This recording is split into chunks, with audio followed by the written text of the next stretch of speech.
नमस्कार बच्चों, welcome to education. मैं अखिलेश आज आप लोगों को उत्तर प्रदेश बोर्ड कक्षा 7 विषय विज्ञान में पाठ 15 पढ़ाऊंगा, जिसका नाम है ऊर्जा यानी एनर्जी। ठीक, एनर्जी पाठ आज हम पढ़ेंगे। ऊर्जा जिसको हम सामान्य भाषा में या अपने गांव की भाषा में हम कहते हैं ताकत, कहते हैं ना, हमारे पास बहुत ताकत है। तो वो ताकत क्या है, उसको विज्ञान की भाषा में कहते हैं ऊर्जा। कितनी ऊर्जा है आपके अंदर, कितना कार्य, जिस जिस प्रकार से आपके अंदर ऊर्जा होगी उसी प्रकार से आप कार्य कर पाएंगे। ठीक है, ज़्यादा ताकत होगी तो ज़्यादा कार्य कर पाएंगे, कम ताकत होगी तो कम कार्य कर पाएंगे।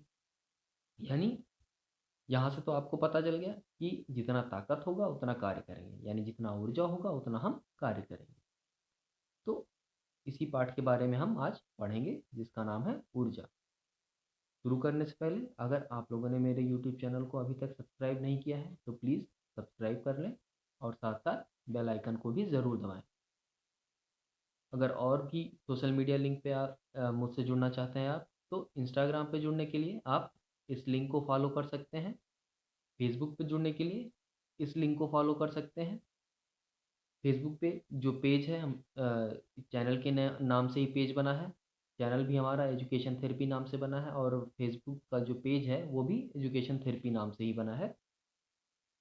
तो आप इस लिंक के माध्यम से हमसे और भी सोशल मीडिया लिंक पे जुड़ सकते हैं।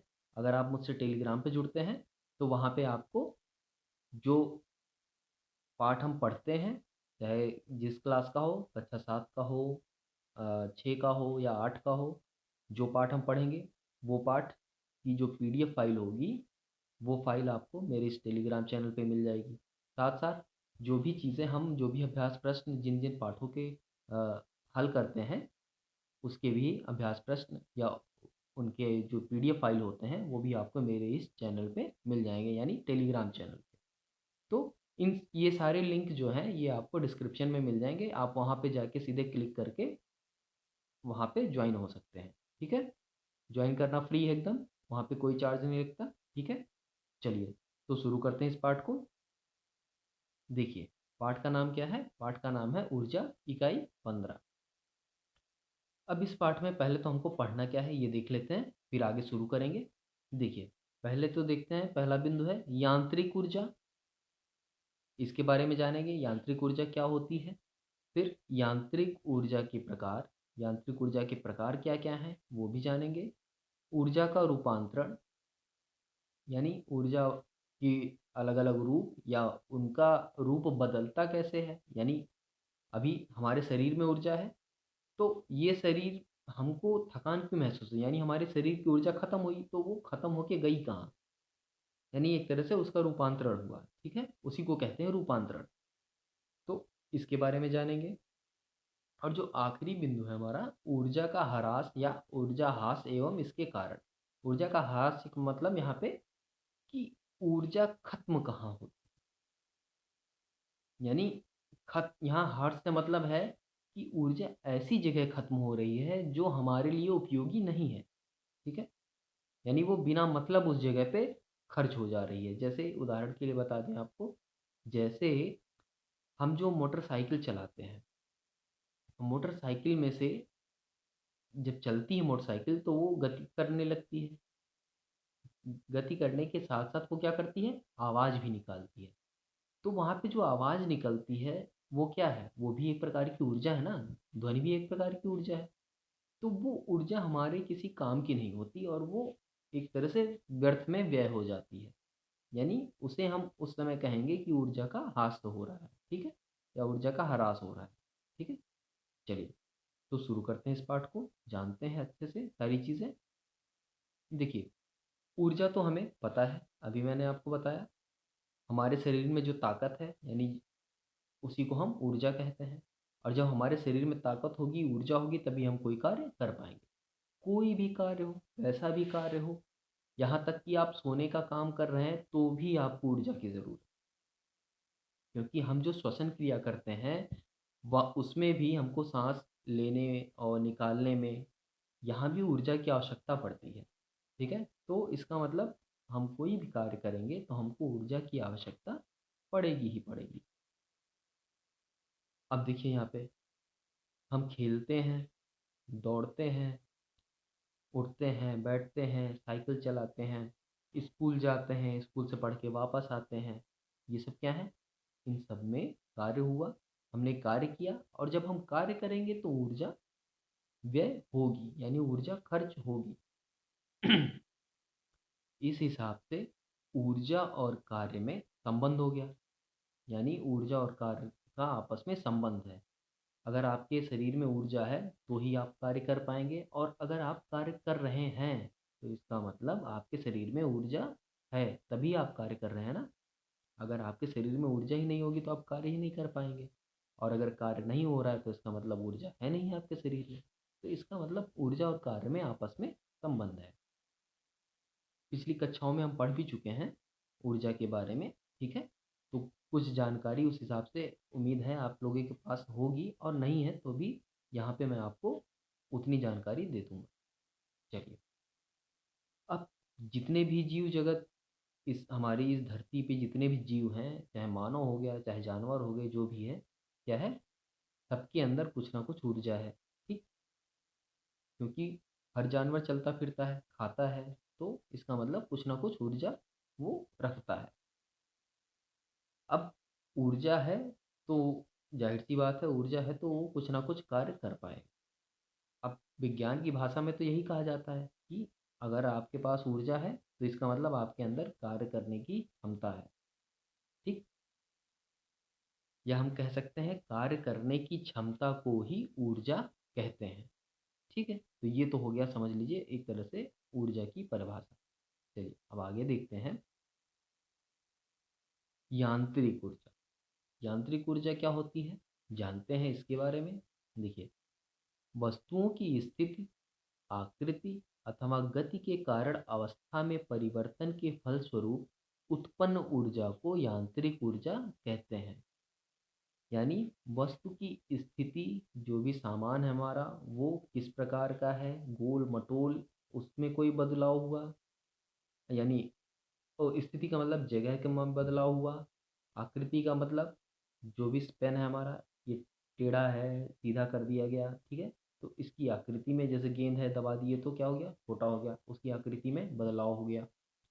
गति के कारण, यानी हम दौड़ रहे हैं अगर, ठीक, तो उसके कारण, देखिए यहाँ पे,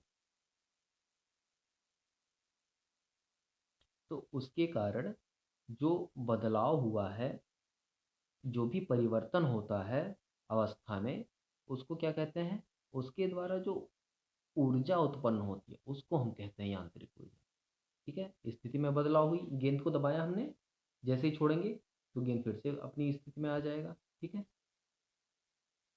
कैनवास की गेंद है, रबड़ की गेंद है, तो दबाने के बाद फिर से अपनी स्थिति में आ जाता है। तो यही कह रहा है कि वस्तु की स्थिति, आकृति तथा गति के कारण अवस्था में परिवर्तन के फलस्वरूप उत्पन्न ऊर्जा, यानी जो ऊर्जा उत्पन्न होगी उसको हम कहेंगे यांत्रिक ऊर्जा। उदाहरण के लिए देखिए, खिंची हुई रबड़, जो रबड़ होता है ना, रबड़, उसको जो, अगर खींचा हुआ रबड़ है, ऐसे नॉर्मली रखा है तो नहीं, लेकिन अगर खींचा हुआ है तो उसमें यांत्रिक ऊर्जा है। खींचा हुआ गुलेल, ठीक, गुलेल है ना, खिंचा हुआ तीर कमान, यानी धनुष तीर हो गया। बहता हुआ पानी, गतिमान रेलगाड़ी, गतिमान वायु आदि में क्या है, यांत्रिक ऊर्जा। अब देखिए, यांत्रिक ऊर्जा में स्थितिज ऊर्जा एवं गतिज ऊर्जा दोनों ही यांत्रिक ऊर्जा के रूप हैं। यानी यांत्रिक ऊर्जा बराबर हो जाता है स्थितिज ऊर्जा प्लस गतिज ऊर्जा। यानी यांत्रिक ऊर्जा क्या है, स्थितिज ऊर्जा और गतिज ऊर्जा का योग जो होता है उसी को कहते हैं यांत्रिक ऊर्जा। अब देखिए, अब आते हैं हम स्थितिज ऊर्जा पे। देखिए, स्थितिज ऊर्जा क्या होती है, ठीक है। अब इसके लिए यहाँ पे एक क्रियाकलाप किया गया है, इस क्रियाकलाप को पहले देखते हैं, तभी कुछ हमको थोड़ा अच्छे से समझ पे आए। देखिए यहाँ पे हो क्या रहा है। देखिए, ये दिख रहा है कि स्टैंड है, इस स्टैंड में एक धागे से एक बाल को ऐसे लटका दिया गया, एक थोड़ा लोहे की बॉल मान लीजिए है, थोड़ी सी इतनी बड़ी सी, ठीक, उसको लटका दिया है और एक हल्का सा लकड़ी का गुटका थोड़ी सी ही आगे उससे रख दिया गया। अब इस बाल को हमने खींच के यहाँ पे ले आए, बाल को हम खींच के यहाँ पे ले आए और उसके बाद उसको हमने छोड़ दिया। तो जब बाल को छोड़ेंगे तो ये ऐसे गिरता हुआ यहाँ तक जाएगा और इस लकड़ी के गुटके को धक्का मारेगा, और जब ये लकड़ी के गुटके को धक्का मारेगा तो ये खिसक के यहाँ पहुँच जाएगा। ठीक। दूसरी बार हम इसको क्या करेंगे और ऊपर तक खिसकाएंगे। पहली बार हमने खिसकाया यहाँ तक, ठीक, पहली बार यहाँ तक खिसकाया। दूसरी बार हम इसको खिसकाते हैं कहाँ तक, यहाँ तक। ठीक। तो जब यहाँ तक खिसका के छोड़ते हैं तो ये जाता है, इसको फिर धक्का मारता है और इसको धक्का मारता है तो ये खिसक के कहाँ चला आता है, यहाँ पे चला आता है। ठीक है। अब देखिए, तो ये तो क्रियाकलाप था। अब इससे होता क्या है, देखिए सामान तो हमारे पास आ गया। देखिए, गोली को गोली को गुटके की विपरीत दिशा में कुछ दूरी यानी स्थिति ए, यानी इसको यहाँ से खींच के यहाँ ले आते हैं ए तक, ठीक, तक ले जाकर छोड़ देते हैं, यानी यहाँ लाके छोड़ते हैं तो ये इसको धक्का मारता है।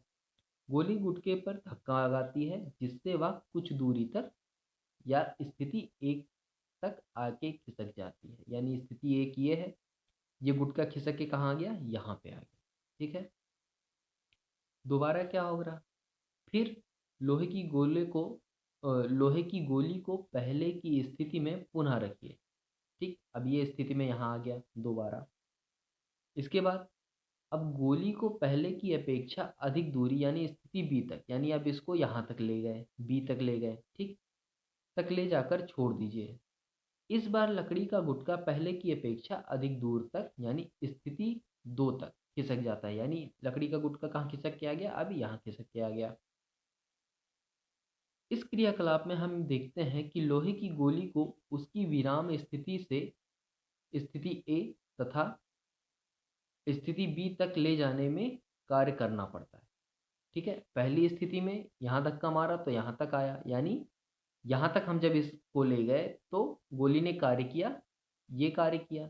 फिर जब इसको हम बी तक ले गए तो गोली ने क्या कार्य किया, ये कार्य किया, स्थिति दो तक का कार्य किया। ठीक है। किया गया कार्य उसमें ऊर्जा के रूप में संचित हो जाता है। ठीक है। संचित, संचित का मतलब स्टोर हो जाता है। संचित ऊर्जा के कारण ही लोहे की गोली लकड़ी के गुटके पर बल लगाती है जिससे वह विस्थापित हो जाता है। लोहे की गोली में संचित ऊर्जा उसकी स्थिति विशेष के कारण होती है। इसी संचित ऊर्जा को स्थितिज ऊर्जा कहते हैं। अब थोड़ा सा यहाँ पे एक बार और आते हैं। देखिए, देखिए होता क्या है यहाँ पे, हो ये रहा है, देखिए इस चित्र को, ये गोली हमने लटकाया। अब इसको जब पकड़ के हम यहाँ तक लाते हैं ए तक, तो क्या करते हैं, ऐसे हाथ से पकड़ के इसको ऐसे करेंगे ना, गोली को लाएंगे, तो हमारे हाथ के द्वारा गोली को क्या दी गई, ऊर्जा दी गई। ठीक है। ऊर्जा दी गई। अब गोली को हमने पकड़ा है ऐसे, ऐसे यहाँ पे था गोली, इसको खींच के ऐसे लाए तो गोली में हमारे हाथ के द्वारा उसको ऊर्जा दी गई। ठीक। अब हाथ के द्वारा ऊर्जा भी दी गई थोड़ी सी, और एक और कारण भी होता है ऊर्जा का जो अभी हम आगे पढ़ेंगे, कि गोली में एक और विशेष कारण से ऊर्जा आती है। तो जैसे ही हम इसको छोड़ते हैं तो हमारे द्वारा जो भी ऊर्जा उसको प्राप्त हुई है वो आगे की तरफ लेके जाता है और गुटके को धक्का मारता है। ठीक, ये हो गया। एक स्थिति विशेष और है जिसके कारण इसमें ऊर्जा आती है, वो हम देखते हैं आगे। ठीक है। तो ऊर्जा इसको धक्का मारेगा तो इसकी स्थिति चेंज होके गुटके की आगे हो जाएगी, ये खिसक जाएगा। ठीक है। चलिए आगे देखते हैं। अब देखिए यहाँ पे क्या कह रहा है, किसी वस्तु में उसकी विशेष स्थिति के कारण कार्य करने की क्षमता को स्थितिज ऊर्जा कहते हैं। कोई भी वस्तु है, अब उसमें उसमें कुछ हम ऐसी स्थिति पैदा कर दें, कोई विशेष स्थिति डाल दें जिससे वो वस्तु कार्य करने लायक क्षमता अपने अंदर पैदा कर ले। जैसे खिंची हुई स्प्रिंग, खिंची हुई रबड़। अब क्या है, रबड़ नॉर्मली ऐसे रखा रहता है, जब हम उसको खींच देते हैं तो क्या होता है, उसके अंदर कार्य करने की क्षमता आ जाती है। जैसे हम लोग रबड़ में कागज़ ऐसे बांध के लोगों को पहले मारते थे ना, हम छोटे बच्चे या हम लोग भी किए हैं, ऐसा नहीं है। तो रबड़ में कागज़ बांध के ऐसे लोगों को निशाने से मारते थे ना, या मान लीजिए जैसे गुलेल, गुलेल में पत्थर लगा के खींचते हैं, तो अब उसमें हमने अपने द्वारा ऊर्जा दी, तो गुलेल में ऊर्जा गई। अब उसको जैसे ही छोड़ेंगे हम, क्या होगा, जो पत्थर होगा गुलेल में लगा हुआ वो दूर तक जाएगा। ठीक है, यानी एक स्थिति विशेष के कारण उसके अंदर ऊर्जा आई, और उस विशेष स्थिति के कारण उसमें कार्य करने की क्षमता आई। अभी तक गुलेल वैसे था, जब हमने उसको खींच दिया तो उसके अंदर क्या आ गया, अब कार्य करने की क्षमता आ गई। यानी हमारे द्वारा ऊर्जा उसे दी गई और उसके अंदर कार्य करने की क्षमता आ गई। ठीक है, तो क्या हुआ देखिए, किसी वस्तु में, इसकी परिभाषा देखिए, किसी वस्तु में उसकी विशेष स्थिति के कारण कार्य करने की क्षमता को स्थितिज ऊर्जा कहते हैं। ठीक है, यह कई प्रकार की होती है, जैसे प्रत्यास्थ स्थितिज ऊर्जा, गुरुत्वीय स्थितिज ऊर्जा। इसका मात्रक होता है, या इसका एसआई मात्रक है जूल। ऊर्जा का एसआई मात्रक जूल ही होता है। ठीक है, चाहे जैसी ऊर्जा हो। अब आते हैं पहली स्थिति ऊर्जा, जिसको कहते हैं प्रत्यास्थ स्थितिज ऊर्जा।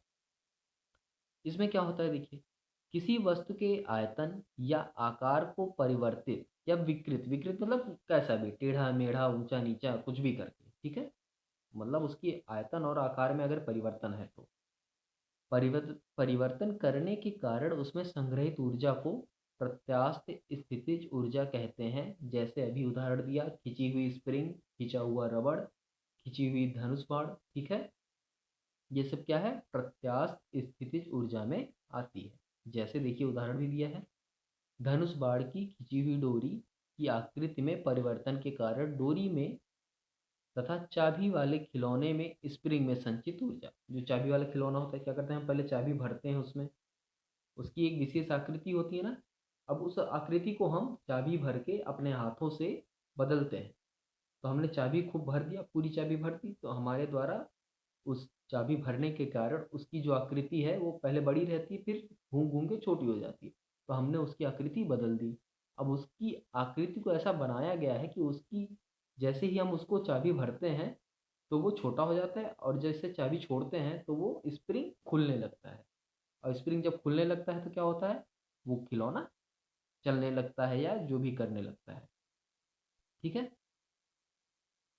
तो किसी किसी वस्तु के आयतन या आकार में विकृति के कारण अगर कुछ कार्य करने की क्षमता उसमें आ रही है या ऊर्जा संग्रहित हो रही है, तो उसको हम स्थितिज ऊर्जा या प्रत्यास्थ स्थितिज ऊर्जा कहते हैं। उदाहरण के लिए खिंची हुई स्प्रिंग या धनुष की खिंची हुई डोरी, ये सब प्रत्यास्थ स्थितिज ऊर्जा में आएंगे। अब दूसरा आता है, दूसरा देखते हैं, गुरुत्वीय स्थितिज ऊर्जा। देखिए गुरुत्वीय लिखा है तो सामान्य चीज़ है, साधारणता हम समझ जाएंगे कि गुरुत्व बल के कारण जो ऊर्जा आती है उसे हम कहते हैं स्थितिज ऊर्जा। अब ये आता कैसे, ये सब, पृथ्वी सतह से किसी ऊंचाई पर स्थित वस्तु में संचित ऊर्जा को गुरुत्वीय स्थितिज ऊर्जा कहते हैं। अब देखिए सीधा सा बात है, पृथ्वी से ऊंचाई पे, अब कितनी भी ऊंचाई हो उससे मतलब नहीं, ठीक है, वो तो बात की बात है। कितनी भी ऊंचाई पे कोई सामान अगर है, कोई वस्तु है, तो उसके अंदर गुरुत्वीय स्थिति ऊर्जा है। लेकिन कैसे, जैसे अब मान लीजिए कि एक डोरी से धागा, सॉरी, एक पत्थर है, उसको डोरी से बांध के ऐसे रखा हमने, और जैसे ही कुछ ऊंचाई पे, थोड़ी सी ऊंचाई, 1 मीटर ऊंचाई मान लीजिए, जैसे ही उस धागे को हम काटते हैं, आप देखेंगे उस पत वो पत्थर ऑटोमेटिक अपने आप नीचे ज़मीन पे चला जाता है। यानी उस पत्थर की स्थिति में बदलाव हुआ, स्थिति पहले ऊपर लटका हुआ था, अब नीचे चला गया, स्थिति में बदलाव हुआ, यानी उसके अंदर कार्य करने की क्षमता आई। अब वो जो अभी ये गुटके वाला एग्जाम्पल था अभी ऊपर, उसमें भी यही चीज़ आती है। ठीक है, उसमें गुरुत्व के कारण भी ऊर्जा आती है, गुरुत्व के कारण भी कुछ ऊर्जा आती है।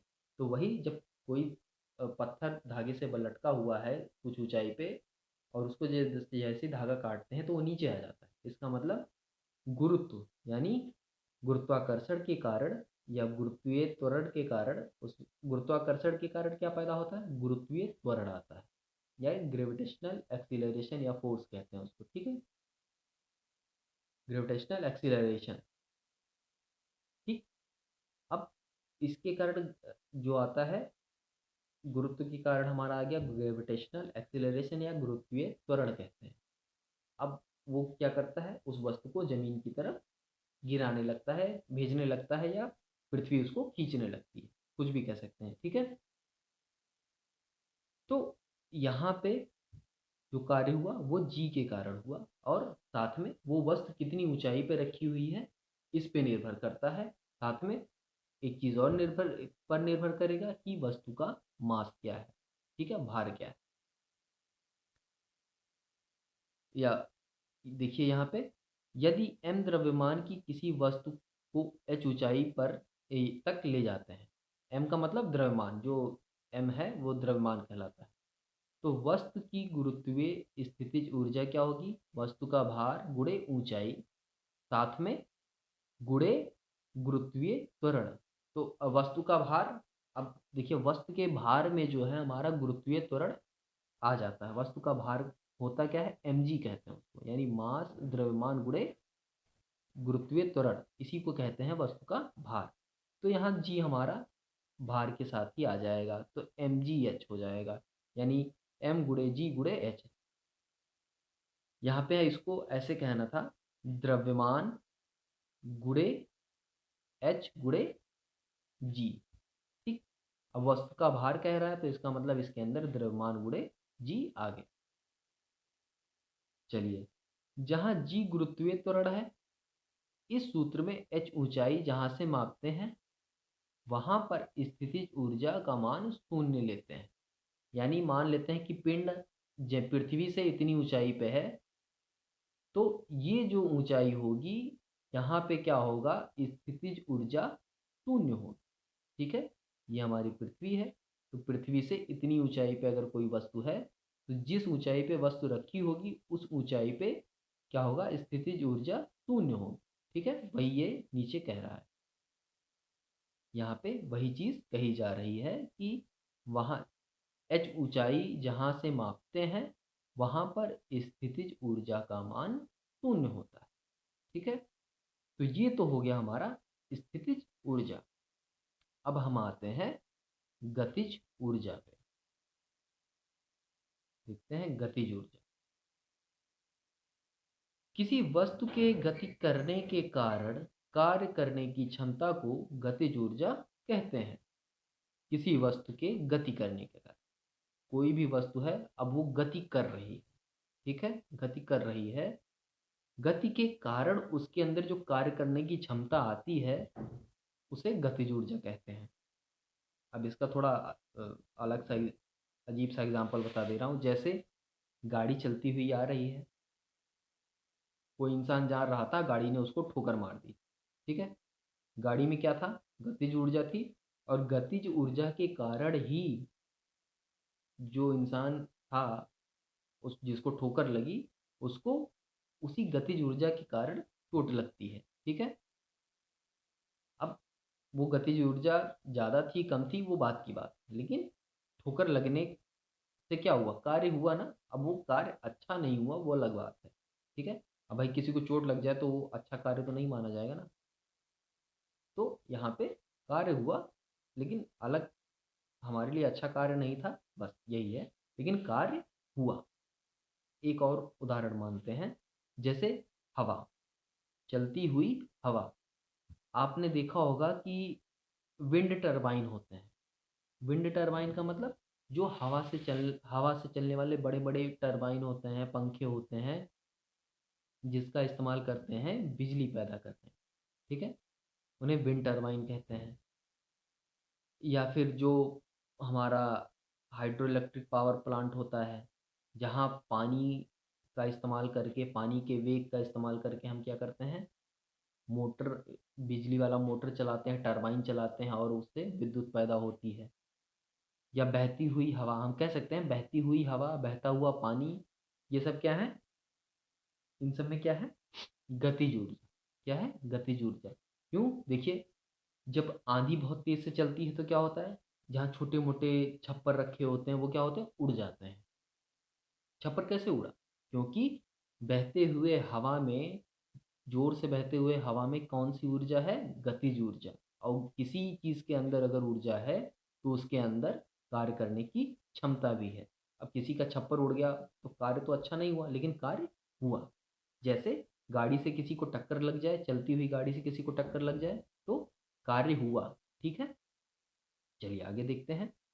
जैसे नदी में बहते हुए पानी द्वारा लकड़ी के बड़े बड़े टुकड़ों को एक स्थान से दूसरे स्थान तक ले जाने का कार्य किया जाता है। तो बहती हुई नदी में लकड़ी का टुकड़ा फेंक देते हैं, डाल देते हैं, तो वो बहता हुआ चला जाता है लकड़ी का टुकड़ा।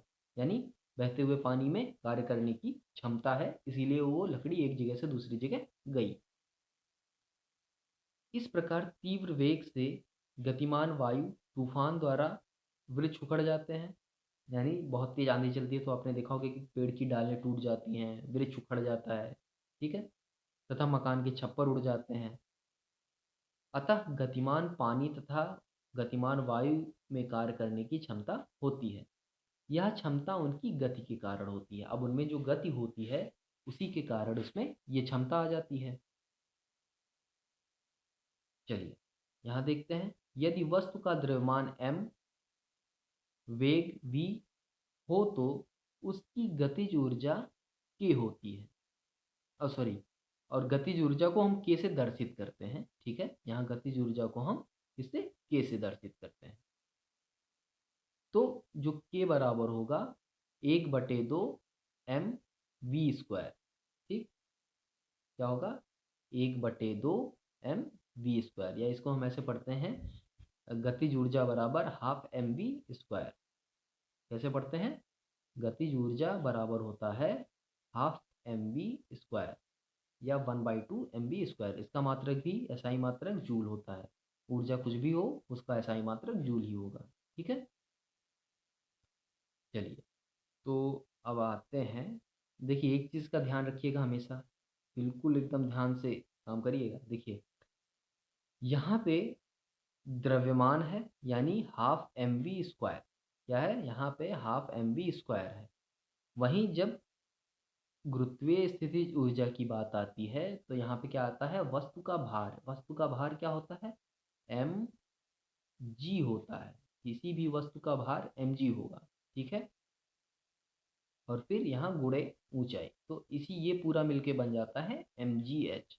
ठीक, तो ये चीज़ ध्यान रखेंगे। यहाँ पे वस्तु का द्रव्यमान लिया जाता है और यहाँ पे वस्तु का भार लिया जाता है।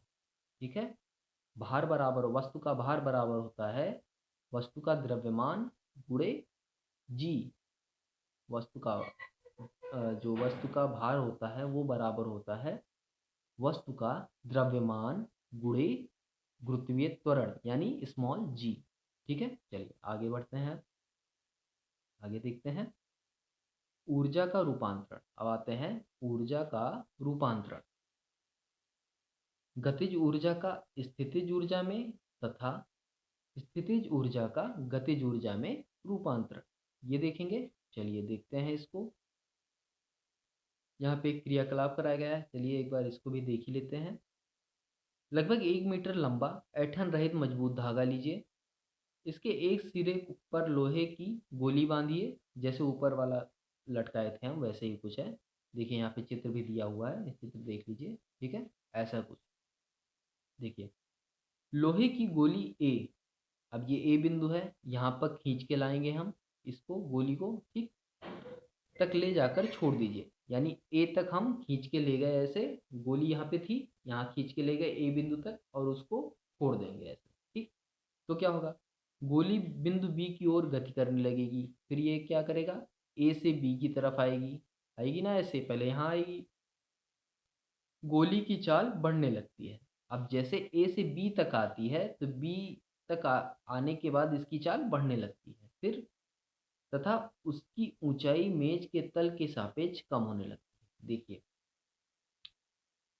कोई चीज़ ऐसे है तो ऐसे ऐसे आएगी नीचे, तो क्या होगा, जिस तल पे वो रखा होगा वहां से उसकी ऊंचाई घटेगी, और फिर जैसे जैसे इधर जाएगी तो ऊंचाई बढ़ेगी, और फिर ऐसे आएगी तो ऊंचाई घटेगी बीच में, और फिर जब ऐसे जाएगी तो ऊंचाई बढ़ेगी। ठीक है, तो ऐसा ही कुछ यहाँ हो रहा है। गोली की स्थितिज ऊर्जा गतिज ऊर्जा में बदलने लगती है। ठीक है, जब ये हमने इसको खींच के ए बिंदु तक ले गए, क्या गोली को यहाँ पे था, खींच के ए बिंदु तक ले गए, तो यहाँ पे उस क्या था, स्थितिज ऊर्जा। जैसे ही इसको हमने छोड़ा, अब वो स्थितिज ऊर्जा किस में बदलने लगी, धीरे धीरे गतिज ऊर्जा में बदलने लगी। बिंदु बी पर संपूर्ण स्थितिज ऊर्जा गतिज ऊर्जा में परिवर्तित हो जाती है। यहाँ से ए बिंदु से जैसे ही हम उसको छोड़ते हैं, लोहे के पिंड को, लोहे की गोली को, तो ए बिंदु पे तो वो सारी स्थितिज ऊर्जा में था।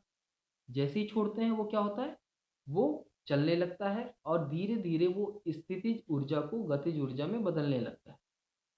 बिंदु बी पे पहुंचते ही जितनी भी स्थितिज ऊर्जा बिंदु ए पे उस गोली के अंदर थी, वो सारी बी बिंदु पे पहुंचते पहुंचते तब बदल जाती है गतिज ऊर्जा में।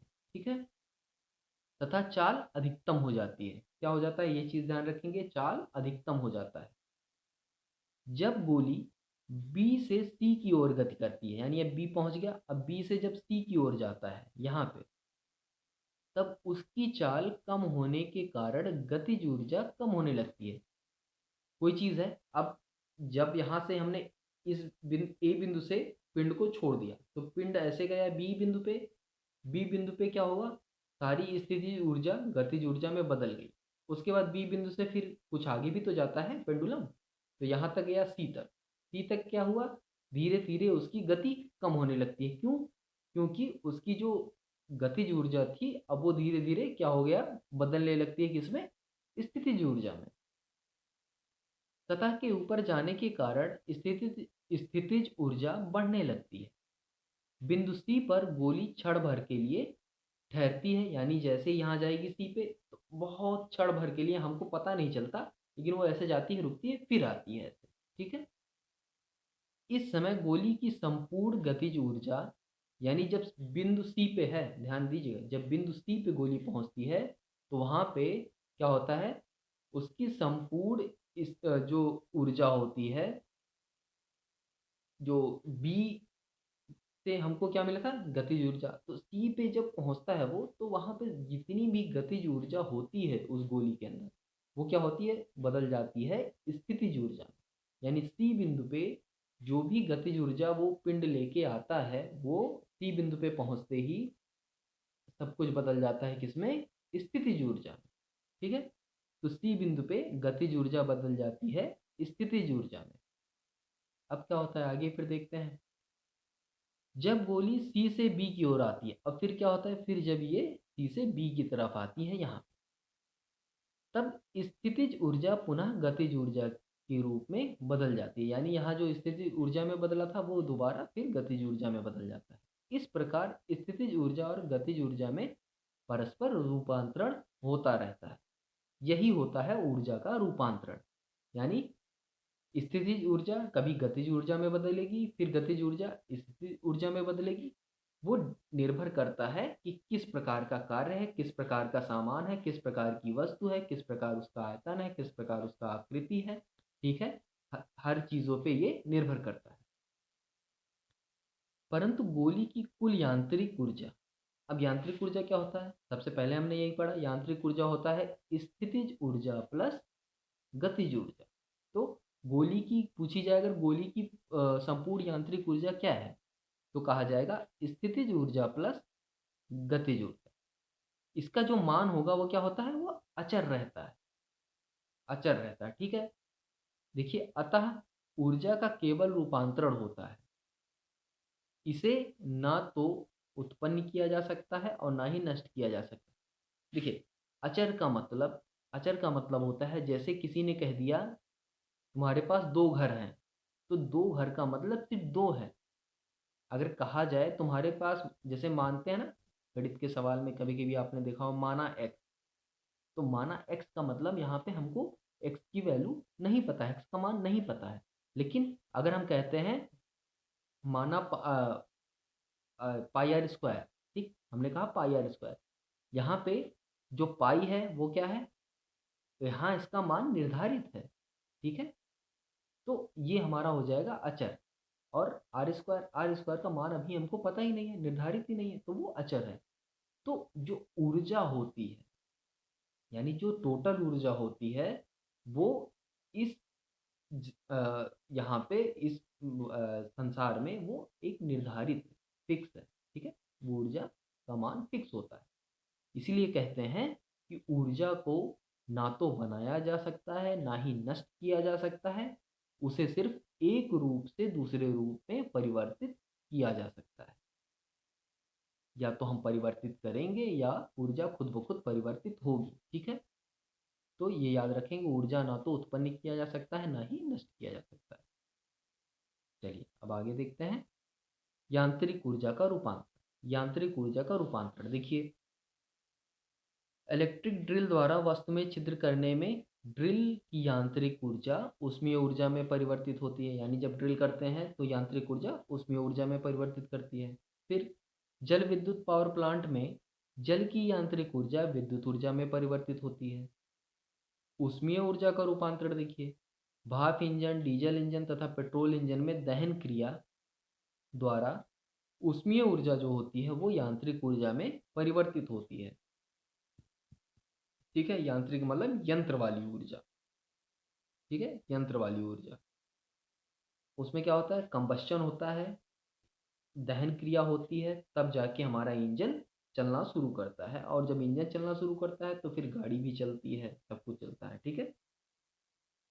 आगे देखते हैं, कुछ रासायनिक यौगिकों के बनाने में ऊष्मीय ऊर्जा का परिवर्तन रासायनिक ऊर्जा में हो जाता है। अगला देखते हैं ध्वनि ऊर्जा का रूपांतरण। माइक्रोफोन के सामने बोलने पर ध्वनि ऊर्जा विद्युत ऊर्जा के रूप में बदल जाती है, और लाउड स्पीकर द्वारा विद्युत ऊर्जा को ध्वनि ऊर्जा में परिवर्तित किया जाता है। जब हम माइक से बोलते हैं तो क्या होता है, हमारी ध्वनि ऊर्जा माइक के अंदर जाती है और फिर वो विद्युत ऊर्जा बन जाती है, और फिर वही विद्युत ऊर्जा लाउड स्पीकर में जाती है, तो वो लाउड स्पीकर से ध्वनि ऊर्जा के रूप में बाहर आती है, ठीक है।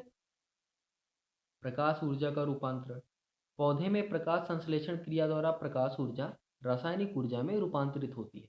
यानी प्रकाश संश्लेषण में क्या होता है, प्रकाश ऊर्जा रासायनिक ऊर्जा में रूपांतरित होती है। फोटोग्राफिक प्लेट में प्रकाश ऊर्जा रासायनिक ऊर्जा में रूपांतरित होती है। जो फोटोग्राफिक प्लेट्स होती हैं, ठीक है, पहले जो फोटो खींचने वाले आते हैं ना, उसमें रील लगता था, वही फोटोग्राफिक प्लेट्स होती हैं।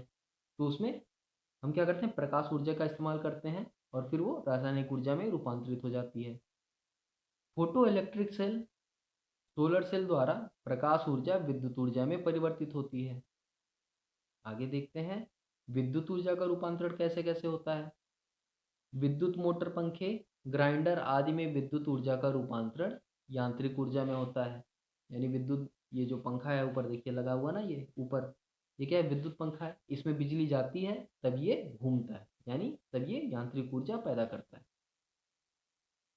हीटर और विद्युत केतली में विद्युत ऊर्जा ऊष्मीय ऊर्जा में परिवर्तित हो जाती है। हीटर क्या है, हीटर में विद्युत ऊर्जा जाती है, तो हीटर से क्या निकलता है, हीटर से निकलता है ऊष्मा, ठीक है। तो हीटर में जो विद्युत ऊर्जा जाती है वो परिवर्तित होती है ऊष्मीय ऊर्जा में।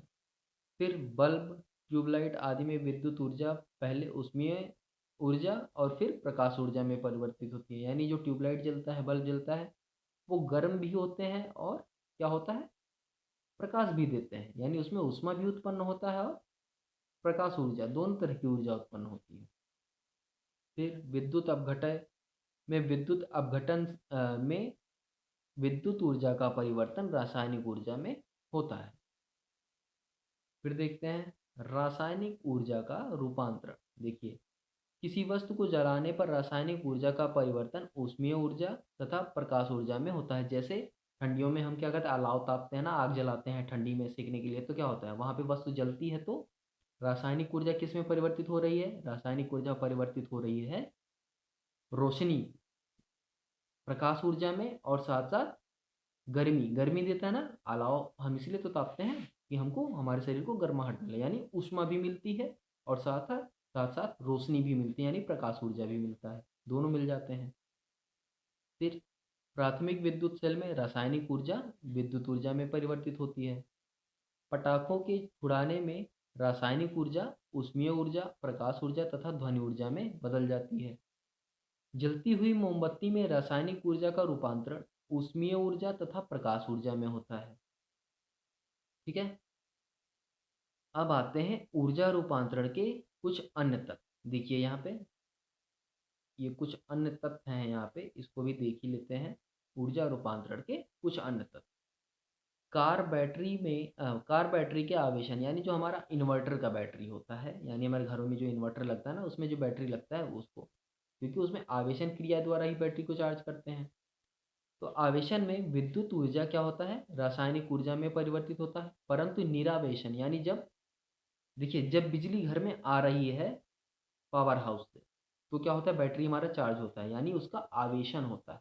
और जैसे ही पावर हाउस की बिजली कट जाती है और हम घर में अपने इन्वर्टर ऑन करके लाइट जलाते हैं, तो उस बैटरी का निरावेशन होता है, यानी उसमें से आवेश जो थे बनाए थे वो आवेश अब निकल रहे हैं। ठीक है, उसी को कहते हैं निरावेशन। तो जब निरावेशन होता है तो वही रासायनिक ऊर्जा विद्युत ऊर्जा में परिवर्तित होती है। फिर साइकिल चलाने में पेशीय ऊर्जा का रूपांतरण यांत्रिक ऊर्जा में होता है।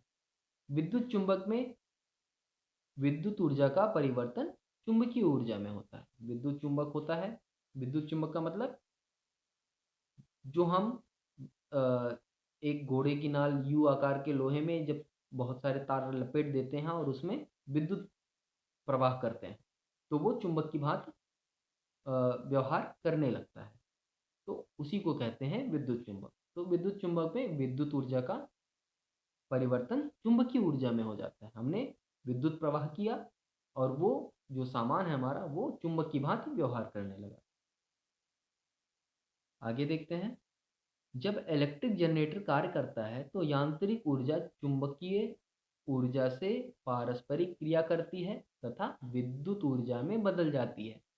देखिए जनरेटर जब चलता है तो उसमें यांत्रिक ऊर्जा, ये यांत्रिक ऊर्जा का मतलब अब वो घूम रहा है यानी चल रहा है, उसको कहते हैं यांत्रिक ऊर्जा। अब देखिए क्या होता क्या है, यांत्रिक ऊर्जा चुंबकीय ऊर्जा से पारस्परिक क्रिया करती है। उसमें जो बहुत सारे तार लगे होते हैं, बहुत सारे तार लपेटे होते हैं कॉयल जैसे, ठीक। तो जब वो बहुत जोर से उसमें घूमता है तो चुंबकीय ऊर्जा के साथ क्रिया करके क्या करता है, चुंबक दोनों का आपस में ही कुछ संबंध होता है, उस संबंध के कारण ही यहाँ पे विद्युत ऊर्जा उत्पन्न होती है। ठीक है, जनरेटर में। फिर विस्फोटक युक्त जैसे बम आदि में रासायनिक ऊर्जा का परिवर्तन ऊष्मीय ऊर्जा तथा प्रकाश ऊर्जा में होता है। यानी जो बम फूटते हैं उसमें क्या होता है, बम फूटते हैं तो उसमें ऊष्मीय ऊर्जा और प्रकाश ऊर्जा उत्पन्न होती है। अब आते हैं ऊर्जा का ह्रास या ऊर्जा ह्रास क्या होता है। देखिए ऊर्जा ह्रास में क्या होता है ये चीज देखते हैं। जब एक प्रकार की ऊर्जा का किसी अन्य रूप में रूपांतरण होता है, यानी एक प्रकार से दूसरे प्रकार में जब ऊर्जा का रूपांतरण होता है, तब ऊर्जा का कुछ भाग ऐसे रूप में बदल जाता है जिसका उस समय उस स्थान पर कोई लाभ नहीं होता। उस समय पर ऊर्जा का उपयोग न होना ही ऊर्जा का ह्रास या ह्रास कहलाता है। ऊर्जा के लिए उदाहरण के लिए जैसे यांत्रिक ऊर्जा के रूपांतरण में घर्षण के कारण ऊर्जा का कुछ भाग ऊष्मीय ऊर्जा, ध्वनि ऊर्जा एवं प्रकाश ऊर्जा में बदल जाता है, जिनका उस समय कोई उपयोग नहीं होता, परंतु मशीनें गर्म होकर खराब हो जाती हैं। इस प्रकार विद्युत बल्ब में संपूर्ण विद्युत ऊर्जा प्रकाश ऊर्जा के रूप में नहीं बदलती, परंतु कुछ भाग ऊष्मीय ऊर्जा के रूप में बदल जाता है। जैसे बल्ब हम जलाते हैं तो बल्ब क्या होता है, जब हम छूते हैं तो महसूस करते हैं कि वो गर्म हो गया है जब वो जलता है। कुछ देर जब ऑन करके छोड़ देते हैं तो कुछ देर में वो गर्म महसूस होने लगता है। अब देखिए बल्ब बल्ब हमको प्रकाश ऊर्जा तो दे रहा है, जब हमने बल्ब का स्विच ऑन किया तो वो हमको प्रकाश ऊर्जा देने लगता है। साथ साथ जब हम उसको छूते हैं तो हमको आभास होता है कि उससे ऊष्मा निकल रही है, यानी प्रकाश ऊर्जा के साथ साथ वो ऊष्मीय ऊर्जा भी निकाल रहा है। अब उस ऊष्मा ऊर्जा का हमारे लिए क्या काम है? बल्ब तो हमने किस लिए रखा है? बल्ब को हमने रखा है सिर्फ प्रकाश देने के लिए। लेकिन अब वो उसको जो ऊर्जा प्राप्त जिस ऊर्जा के कारण वो प्रकाश दे रहा है उसी में से कुछ ऊर्जा का इस्तेमाल वो ऊष्मा उत्पन्न करने में भी कर रहा है। तो वो जो ऊष्मा उत्पन्न हो रही है वो हमारे लिए काम लायक नहीं है। इसी चीज़ को कहते हैं ऊर्जा का ह्रास या ऊर्जा का हार। ठीक है, यही चीज़ होती है कि कोई ऐसी ऊर्जा उत्पन्न हो रही हो जिसका उस वक्त पे उस समय पे कोई कार्य ना हो, उसी को कहते हैं ऊर्जा का ह्रास। देखिए इसका कारण और निवारण क्या है। देखिए कारण एवं निवारण। यांत्रिक ऊर्जा के ह्रास का कारण घर्षण होता है। अब देखिए यांत्रिक ऊर्जा में जो ह्रास होता है उसका कारण तो घर्षण होता है। बाकी अब जैसे विद्युत बल्ब हो गया तो विद्युत बल्ब में क्या हुआ? विद्युत बल्ब में तो बिजली विद्युत ऊर्जा से विद्युत ऊर्जा का कुछ ह्रास हुआ इसमें, क्योंकि जो ऊर्जा मिल रही है वो विद्युत से मिल रही है। विद्युत ऊर्जा बदल रही है किसमें? ऊष्मीय ऊर्जा में और प्रकाश ऊर्जा में, जब हम बल्ब को जलाते हैं। अब यहाँ यांत्रिक ऊर्जा की बात करें तो जैसे मोटरसाइकिल हमारी, अब मोटरसाइकिल हमने स्टार्ट की, ठीक, स्टार्ट हो गई। अब मोटरसाइकिल में एक तो हमने बनाया है उसको किस लिए? चलाने के लिए। लेकिन उसके साथ जब इंजन चलता है उसका तो इंजन की आवाज़ बाहर आती है, जो साइलेंसर के रास्ते से पूरी थोड़ी सी कम करके करते हैं हम, फिर भी आवाज़ निकलती है। तो उस वक्त इस आवाज़ का कोई काम नहीं है। हमने तो गाड़ी बनाई है सिर्फ चलने के लिए, लेकिन फिर भी आवाज़ होती है, ठीक। हाँ, कुछ लोग को हो सकता है पसंद हो, लेकिन गाड़ी आवाज़ नहीं करेगी तो भी गाड़ी चलेगी। लेकिन गाड़ी नहीं चलेगी तो आवाज़ करेगी क्या? तो नहीं करेगी। गाड़ी स्टार्ट ही नहीं होगी तो आवाज़ कैसे करेगी? लेकिन गाड़ी जब स्टार्ट होगी तभी तो वो चलेगी। तो वहाँ आवाज़ का कोई कार्य नहीं है, लेकिन अब वो ध्वनि ऊर्जा में परिवर्तित हो रहा है तो हो रहा है। इसी चीज़ को कहते हैं ऊर्जा का ह्रास। देखिए, तो इंजन जो है, इंजन मशीनें जो होती हैं वो घर्षण के कारण आवाज़ करती हैं, इसीलिए इंजनों में मोबिल डाला जाता है। ठीक है, मोबिल किस लिए डाला जाता है? मोबिल इसीलिए डाला जाता है कि घर्षण के कारण इंजन खराब ना हो, चिकनाई बरकरार रहे, क्योंकि घर्षण से तो और जितना ज़्यादा घर्षण रहेगा उतना ज़्यादा ऊर्जा का ह्रास होगा। ठीक है, इसीलिए मोबिल डालते हैं ताकि इंजन के पुर्जे भी सही रहें और घर्षण कम हो, ताकि ऊर्जा की खपत कम हो। मशीनों में ऊर्जा के ह्रास द्वारा होने वाली खराबियों से बचाव हेतु मशीनों में नियमित रूप से स्नेहक अथवा ग्रीस लगाते हैं। स्नेहक या मोबियाल या ग्रीस, ठीक है। विद्युत ऊर्जा के ह्रास के कारण प्रयुक्त युक्ति में की दक्षता होती है, जैसे एलईडी बल्ब की दक्षता ट्यूबलाइट से अधिक तथा ट्यूबलाइट की दक्षता ताप दीप्त बल्ब से अधिक होती है। प्रकाश ऊर्जा एवं ध्वनि ऊर्जा के ह्रास के कारण संचित माध्यम द्वारा ऊर्जा का अवशोषण होता है। ध्वनि ऊर्जा के ह्रास को कम करने के लिए उपयुक्त परावर्तक तल तथा अनावशोषक पदार्थ उपयोग किया जाता है। प्रकाश ऊर्जा के ह्रास को कम करने के कारण उपयुक्त माध्यम में प्रकाश का प्रकीर्णन यानी स्कैटरिंग जिसको बोलते हैं न्यूनतम होना चाहिए। ठीक है, तो ये सब तो कारण और निवारण बता दिया गया कि हम कैसे ह्रास को कम कर सकते हैं ऊर्जा के। अब आते हैं ऊर्जा के न्याय संगत प्रयोग हेतु प्रोत्साहन। देखिए, जलवायु बायोमास और सौर ऊर्जा पुनः प्राप्त होने वाले ऊर्जा स्रोत हैं। प्रकृति में इनकी आपूर्ति निरंतर होती रहती, अतः इन्हें बार बार उपयोग में लाया जा सकता है। इसीलिए इनको क्या कह सकते हैं हम? नवीकरण संसाधन है ये, ठीक। ऊर्जा के स्रोत, नवीकरण ऊर्जा के स्रोत, ये रीयूजेबल एनर्जी कह सकते हैं इनको। इनके प्रयोग से वातावरण बहुत कम प्रदूषित होता है, इसीलिए इनको ग्रीन एनर्जी भी कहते हैं। ठीक है, आप याद रखिएगा, इसीलिए इनको ग्रीन एनर्जी कहते हैं, क्योंकि इससे प्रदूषण बहुत ही कम होता है या ना के बराबर होता है। वहीं दूसरी ओर पेट्रोल, डीजल, पेट्रोलियम गैस, पत्थर का कोयला, मिट्टी का तेल आदि पुनः ना प्राप्त होने वाले ऊर्जा स्रोत हैं। इन्हें नवीकरणीय स्रोत कहते हैं ऊर्जा के। ठीक है, ये ईंधन पृथ्वी की भूमिगत संपदा है, इनका एक ना एक दिन समाप्त होना निश्चित है। ये करोड़ों वर्षों के रासायनिक अभिक्रियाओं के फलस्वरूप प्राप्त होते हैं। एवं इन्हें स्रोतों के भंडारण सीमित मात्रा में उपलब्ध हैं। यानी इन स्रोतों जैसे डीजल हो गया, पेट्रोल हो गया, कोयला हो गया, ये सब जहाँ भी इनके जो स्रोत हैं ये एक सीमित मात्रा में, एक ना एक दिन ये समाप्त हो जाएंगे। अतः इनका विवेकपूर्ण उपयोग न होने पर ये शीघ्र समाप्त हो जाएंगे, जिससे ऊर्जा संकट उत्पन्न हो सकता है। इस संकट से बचने के लिए आवश्यकता अनुसार ऊर्जा का व्यय करना चाहिए। यानी जितनी ज़रूरत हो उतनी ही ऊर्जा के व्यय करना चाहिए हमें, जिससे उक्त स्रोतों की खपत कम से कम हो। जैसे विद्युत ऊर्जा का उपयोग आवश्यकता अनुसार ही करना चाहिए।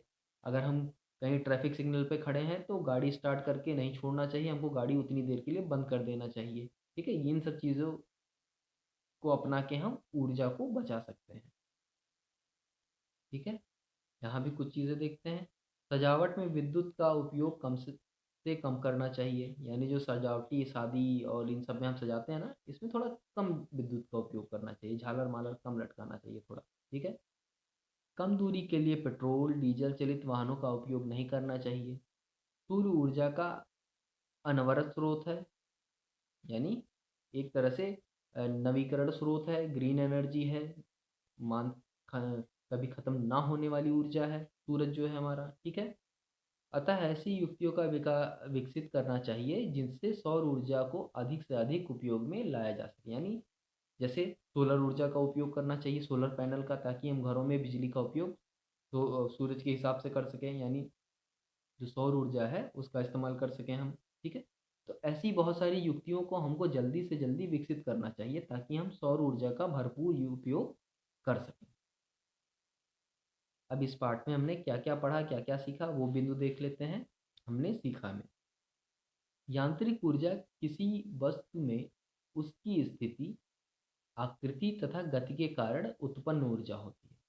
उसकी किसी वस्तु की स्थिति, आकृति और गति के कारण जो ऊर्जा उत्पन्न होती है उसे हम कहते हैं यांत्रिकी ऊर्जा। यहाँ पे देखिए स्थिति और गति, आकृति सब आ गया, इसका मतलब यांत्रिकी ऊर्जा होती है स्थितिज ऊर्जा प्लस गतिज ऊर्जा। यांत्रिक ऊर्जा में उसकी गतिज ऊर्जा तथा स्थितिज ऊर्जा समाहित होती है, इसीलिए कहते हैं यांत्रिक ऊर्जा बराबर गतिज ऊर्जा प्लस स्थितिज ऊर्जा। यांत्रिक ऊर्जा के संरक्षण में यदि स्थितिज ऊर्जा गतिज ऊर्जा में और तथा गतिज ऊर्जा स्थितिज ऊर्जा में परिवर्तित होती है, यानी जो यांत्रिक ऊर्जा है वही उसी में क्या होता है, स्थितिज ऊर्जा गतिज ऊर्जा में बदलती है और गतिज ऊर्जा स्थितिज ऊर्जा में परिवर्तित होती है। ऊर्जा का केवल रूपांतरण होता है। ठीक है, यह ना तो उत्पन्न की जा सकती है और ना ही नष्ट की जा सकती है। ऊर्जा का ह्रास ऊर्जा का वह भाग है जिसका कोई व्यावहारिक उपयोग नहीं होता, उसे ही ऊर्जा का ह्रास है। तो ये पाठ आपका समाप्त हो गया। उम्मीद है आप लोगों को ऊर्जा, ये जो पाठ है इसमें स्थितिज ऊर्जा, गतिज ऊर्जा, ये सब चीज़ें कुछ हद तक समझ में आई होंगी। जो आपकी गतिज ऊर्जा का गुरुत्वीय गतिज ऊर्जा कह सकते हैं, जो उसका फार्मूला है mgh होता है, यानी वस्तु का भार गुणे जो ऊंचाई होगी वही गुरुत्वीय गतिज ऊर्जा होगी, सॉरी स्थितिज ऊर्जा होगी, गुरुत्वीय स्थितिज ऊर्जा होगी। वही गतिज ऊर्जा का फार्मूला क्या होता है, हाफ एम वी स्क्वायर होता है। ठीक है, यहाँ पे द्रव्यमान गुणे वेग का स्क्वायर हो जाता है। यहाँ पे ये देखिए अभ्यास प्रश्न आपके अब शुरू हो गए हैं। ये अभ्यास प्रश्न आप लोग हल करने की कोशिश करेंगे। एक बार अभ्यास प्रश्न करिएगा, अगर कहीं दिक्कत आती है तो हमसे पूछिएगा, कमेंट बॉक्स में कमेंट करिएगा, उसका जवाब मैं आप लोगों को ज़रूर दूंगा। तो ये पाठ आपका यहाँ पे समाप्त हो गया है। हाँ, एक बात और कहनी थी। संडे को, हर संडे को, यानी हर हर हफ्ते के जो रविवार है उसमें उम्मीद है कि जो शाम को 6:30 बजे आप लोगों ने जो वोट किए हैं वो लगभग 6:30 बजे के आसपास का टाइम आप लोगों ने दिया है। तो इस संडे से शाम को 6:30 बजे जो क्विज़ है, एमसीक्यू बहुविकल्पी प्रश्नों का लाइव क्लास चलेगा, वो शाम को 6:30 बजे रविवार से शुरू होगा और हर रविवार को हम ऐसे ही बहुविकल्पी प्रश्न हल करेंगे लगभग ज़्यादा नहीं, 20 से 25 प्रश्न इतने ही हल करेंगे। ठीक है, तो इस रविवार से आप तैयार रहिएगा शाम को 6:30 बजे से। तो ये पाठ आपका समाप्त हो गया। अब अगला पाठ अगली वीडियो में, तब तक के लिए